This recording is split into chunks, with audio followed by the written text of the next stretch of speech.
ओम नमः शिवाय। जय श्री राम। आज हम बात करेंगे राहु जब भी 12th हाउस में हो तो क्या रिजल्ट देता है। राहु का 12th हाउस में जाना, आखिर पास्ट लाइफ में इसने क्या ऐसा किया था जो इस लाइफ में भी इसके साथ ऐसा हो रहा है। तो राहु जब भी 12th हाउस में हो तो पास्ट लाइफ में सिद्धि या कोई कला जैसे कि आर्ट, इस पे ये बहुत ज़्यादा काम कर रहा था, यानी कोई सिद्धि के लिए ये साधना कर रहा था, या कोई इसके पास एक कला थी, आर्ट थी जिसमें इसको बहुत ज़्यादा इंटरेस्ट था, और वो इस जन्म में भी इसको अचानक मिलेगा। मतलब अचानक से इसको वो इंटरेस्ट इस जन्म में भी आएगा।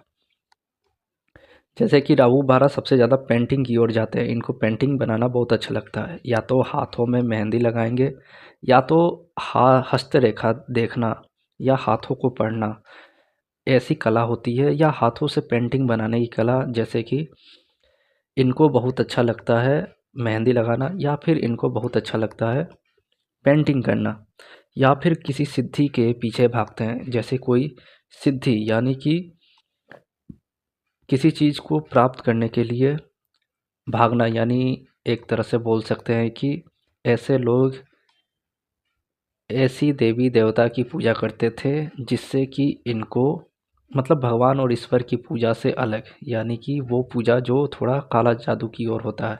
मतलब समाज कल्याण के लिए नहीं, खुद के लाभ के लिए बहुत ज़्यादा जो सिद्धियाँ होती हैं उनको प्राप्त करने की एक इच्छा इनको बहुत ज़्यादा थी, वो पूजा कर रहे थे। मतलब किसी भी प्रकार से अच्छी पूजा नहीं बोल सकते हैं, अच्छी सिद्धि नहीं बोल सकते हैं, वो एक तरह से खराब सिद्धि की ओर ले जाती है। वो सिद्धि जिससे कि इनको धन लाभ हो जाए, या कोई सुंदर लड़की मिल जाए, या फिर इनको राज्य मिल जाए, ऐसी सिद्धि की ओर भाग रहे थे। मतलब अपने आप को एक तरह से हीरो बनते हुए दिखाना लोगों को। तो उस सिद्धि की ओर जाने की इच्छा बहुत थी इस जन्म में भी इनको। उस सिद्धि के कारण, या फिर बोल सकते हैं कि कुछ ना कुछ साधना करने के कारण, इनको इस जन्म में इंट्यूशन आता रहता है। अचानक से इनको इंट्यूशन आएगा, चलते फिरते इंट्यूशन आ जाएगा, या फिर इनको लगता है कि जैसे कुछ होने वाला है, या कुछ यहाँ पे घटना घटने वाली है, तो ये वहाँ से हट जाएंगे, और जैसे ही हटेंगे वो चीज़ हो जाएगी। तो कहीं ना कहीं इनको ये आभास हो जाता है, इंट्यूशन आते रहते हैं कि कुछ ना कुछ होने वाला है, यहाँ से हट जाओ, निकल जाओ।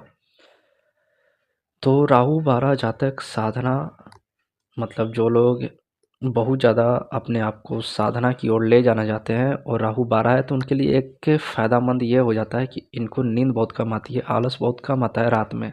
भले दिन में सोते रहें 11-12 बजे तक, वो अलग बात है, लेकिन रात में ये बहुत ज़्यादा एक्टिव रहते हैं। और रात वाली साधना जो पूजा होती है, ये राहु 12 वाले बहुत अच्छे से कर लेते हैं। इनको नींद नहीं आती, और यदि आती भी है तो 10 से 12 सो के फिर उठ जाएंगे, और रात रात भर जगे रहेंगे। ट्रांजिट में जब भी राहु 12 आता है तो लोगों का नींद गायब हो जाता है, आप चेक कीजिएगा। और राहु जिसका 12 है उसको तो सोच लीजिए जीवन से ही उसको नींद नहीं आना। जैसे आजकल के रूप में ये भी देख सकते हैं कि हर कोई साधना तो कर नहीं रहा, तो वो जग के फेसबुक व्हाट्सएप चला रहा होगा, या गेम खेल रहा होगा, या फिर रात में जो लोग विचरण करने निकलते हैं, घूमने निकलते हैं, जिनको शौक चढ़ा होता है कि रात को जाके 1 बजे चाय पिएं, या रात को जाके कहीं घूम के आएँ बाइक से या कार से, वो राहु 12 वाले हैं। ट्रांजिट का राहु जब से 12 आया है, बहुत सारे लोगों को नींद उड़ गई है, और उनको नींद नहीं आ रहा है। और राहु जब भी 12 में, तो आप देख लीजिएगा उनका जो बेडशीट होता है ब्लू होता है। तो जब से राहु 12 में आया तब से ऐसे जातक के घर का बेडशीट भी वो लाए होंगे तो वो ब्लू होगा, और यदि वो साबुन भी लाएगा तो भी वो कहीं ना कहीं ब्लू रंग से, मतलब कहीं ना कहीं राहु 12 से कनेक्ट जब से हुआ है इंसान को, उस समय से ब्लू रंग बहुत ही ज़्यादा भा रहा है। अचानक से उसको बेडशीट तो पक्का लाया होगा ब्लू रंग का, और जिसका राहु 12 है वो बेडशीट या पर्दा ब्लू रंग का लगाता है। पर्दा हो सकता है ब्राउन भी हो। तो ऐसे लोग, जिसका भी राहु है 12 में ट्रांजिट कर रहा है, वो लोग भी अभी फ़िलहाल ब्लू रंग का कुछ बेडशीट लाए होंगे। तो रात में भी विचरण करते हैं क्योंकि इनको नींद नहीं आती। सबसे ज़्यादा नींद की प्रॉब्लम राहु 12 देता है। ऐसे लोग का आयरन ऐसे ही बढ़ा रहता है। मतलब जिसको बहुत ज़्यादा आलस और नींद आता है, उसकी आयरन की कमी होती है तो वो आयरन की गोली खाता है, पर इन लोग में आयरन कुछ ज़्यादा ही होता है। तो कहीं ना कहीं राहु 12 नींद की कमी को बहुत ज़्यादा दिखाता है और इसके कारण लोग परेशान भी रहते हैं। तो सबसे ज़्यादा राहु 12 नींद की कमी के कारण परेशान रहता है, रात रात भर जगता है। मतलब इसको ब्रह्म मुहूर्त जो केतु का टाइम होता है, जो 3 से 5 6 का टाइम होता है, उस टाइम में ये लोग जगे रहते हैं और 5 बजे के बाद सो जाएंगे। यानी केतु के टाइम तक राहु इनको जगा देता है। तो ब्रह्म मुहूर्त में जगना, रात रात भर जगना, ये राहु 12 वाले के लिए तो सबसे अच्छा उपाय यह है कि आप लाल कपड़ा लें और उसको स्क्वायर बना लें, जैसे चौकोर होता है स्क्वायर, और उसमें सौंफ डाल दें 100 ग्राम और उसको अपने तकिए के नीचे सिल के रख दें, जिससे कि आपको नींद की बीमारी ठीक होगी। और राहु 12 केतु 6 जब भी कनेक्ट होता है, या राहु 6 केतु 12, तो ऐसे में बोला गया है माँ सरस्वती को नीला फूल चढ़ाएं, जिससे कि आपकी नींद की बीमारी दूर होगी। 6 दिन लगता है, बुधवार से लेके 6 दिन तक। यदि माँ सरस्वती को आप नीला रंग का फूल चढ़ाते हैं तो इससे आपकी नींद की प्रॉब्लम जो है वो दूर होगी। तो राहु 12 जीवन में एक बार संन्यास, अकेलापन या अपने आप को अपने आप में रखना सबसे दूर कर देता है और अपने आप में रहने लगता है। एक तो इसको बीमारी हो जाती है नींद वाली, जिसके कारण ये थोड़ा चिड़चिड़ा हो जाता है, अकेले रहना चाहता है। दूसरा, राहु 12 में बैठ के अध्यात्म में ले जाता है, बहुत अच्छा अध्यात्म लेवल पे ये लोग जाते हैं। इनका इंट्यूशन भी बहुत अच्छा होता है, जैसे कि मैंने बोला कि ये लोग साधना या सिद्धि करते होते हैं, तो ये कभी कभी पहाड़ों पे भी चले जाते हैं। राहु 6, राहु 12 ये लोग कभी कभी हिमालय की ओर निकल जाते हैं। इनको हिमालय जाने की शौक चढ़ी होती है। जैसे अभी राहु 12 से ट्रांजिट कर रहा है, बहुत सारे लोग को हिमालय जाने का मन कर रहा है कि हिमालय पे जाके साधना करते हैं। तो राहु 12 हिमालय की ओर ले जाता है, साधना करने दूर ले जाता है, अकेलापन, जैसे मैंने बोला, संन्यास की ओर मन अग्रसर हो जाता है।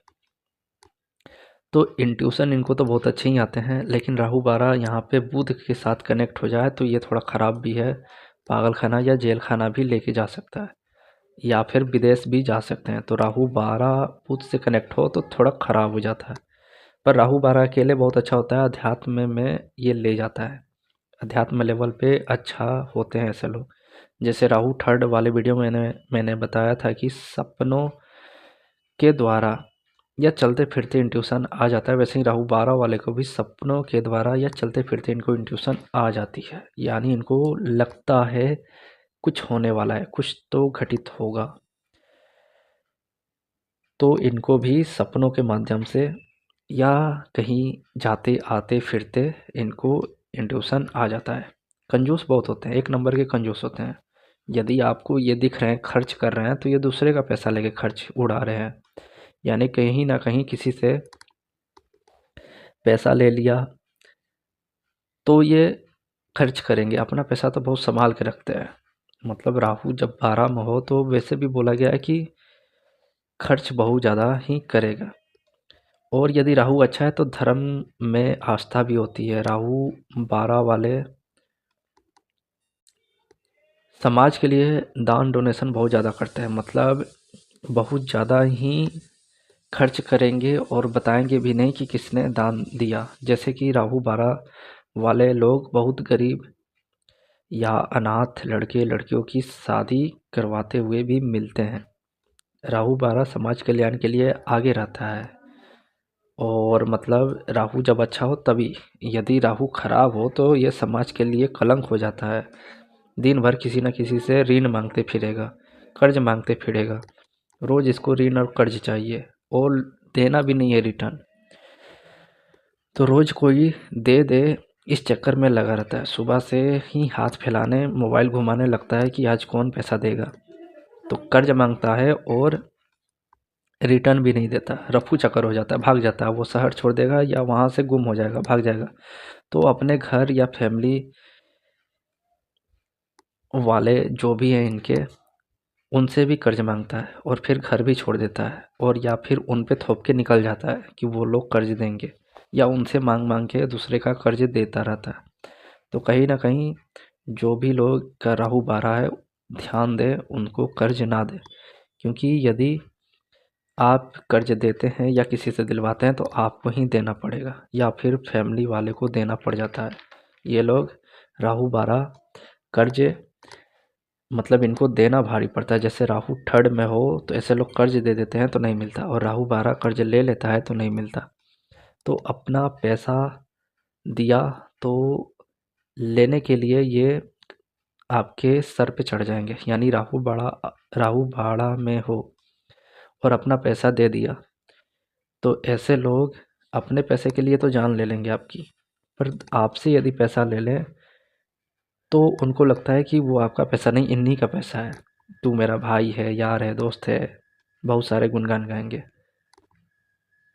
और यदि उनका पैसा आपने ले लिया तो ऐसा बोलेगा जैसे कि आपको जन्म से उसके दुश्मन हो। तो राहु 12 से ध्यान रहे, कर्ज वाली बात से इग्नोर करें, दूरी कर दें इनको, क्योंकि राहु 12 ज़्यादातर खराबी रहता है खर्च के मामले में, कर्ज के मामले में। और यदि उड़ा रहा है, खर्च कर रहा है, तो ध्यान दें कि ये दूसरे से पैसा लेके खर्च कर रहा है। जैसे कि दिखावे में बहुत ज़्यादा खर्च करते हैं, जैसे कि कोई बॉस हो या बड़ा हो, या जैसे बोलते हैं ना भैया जी हैं, बड़े भैया हैं, तो उस चक्कर में ये बहुत ज़्यादा पैसा अपना नुकसान कर देता है। कर्ज ले लेके उन पे खर्च करेगा, बॉस पे, बॉस आए हैं, बॉस को खिलाएंगे पिलाएंगे। और ऐसे लोगों के पास बॉस बहुत ज़्यादा आ भी जाते हैं, रोज़ ही बॉस आते हैं। तो ध्यान रहे, राहु 12 आँखों में भी प्रॉब्लम दे दे देता है, मतलब आँखों के रोग हो जाते हैं, पैरों में रोग या पैरों में चोट लग सकती है या दर्द बना रह सकता है। और इनका जो पाँव होता है, तलवा होता है, वो बड़ा होता है, और एक उंगली भी हो सकती है बड़ी हो, ऐसा भी देखा गया है। कोई एक उंगली बड़ी होती है, अंगूठे से बड़ी हो सकती है या अंगूठा ही बड़ा हो। और ऐसे लोग बहुत ज़्यादा दिन भर किसी न किसी चक्कर में या किसी न किसी से प्रपंच करते हुए मिलेंगे, बात करते हुए बहुत ज़्यादा मिलते हैं। कुछ ना कुछ इनको बात करने के लिए 2-4 लोग चाहिए, उनसे ये बात करेंगे। यदि कोई नहीं बात कर रहा है तो कहीं ऐसी जगह जाकर बैठ जाएंगे जहाँ बहुत सारे लोग बात कर रहे हैं, या किसी एक को पकड़ के बात करते हैं। जैसे कि राहु 12 में है तो रात को नींद नहीं आता तो छत पे टहलते हुए बात करता है फ़ोन से, तो कुछ ना कुछ करता रहता है प्रपंच बैठ के। और इसके पीठ पीछे शिकायत भी बहुत होती है, मतलब लोग इसके बारे में, जैसे बैक बाइटिंग होती है, चुगली होती है, बहुत ज़्यादा करते हैं। वो अच्छा भी होता है, बुरा भी होता है, मतलब इसकी बड़ाई के रूप में भी होता है और बुराई के रूप में भी होता है, पर होता रहता है, इसकी चुगली होती रहती है। इसके पीठ पे भी तिल का निशान मिल जाता है जब भी राहु 12 में हो। तो राहु 12 को देखा गया है कि इनका कर्ज मांगना और दूसरे का धन ले लेना, और मतलब दूसरे से धन लेके खर्च कर देना, ये कहीं न कहीं किसी और से धन लेता है, पर इसका धन कोई और लूट के भाग जाता है। मतलब उधर से धन लेकर आया और इधर से कोई और लूट के भाग गया।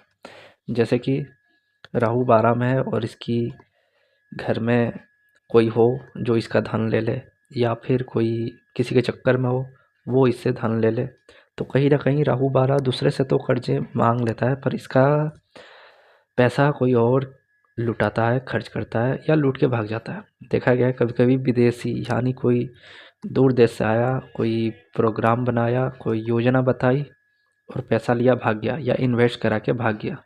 तो कहीं न कहीं विदेशियों से भी कभी-कभी प्रॉब्लम हो जाती है। राहु 12 वैसे देखा गया है कि बर्थ प्लेस से दूर जाके अच्छा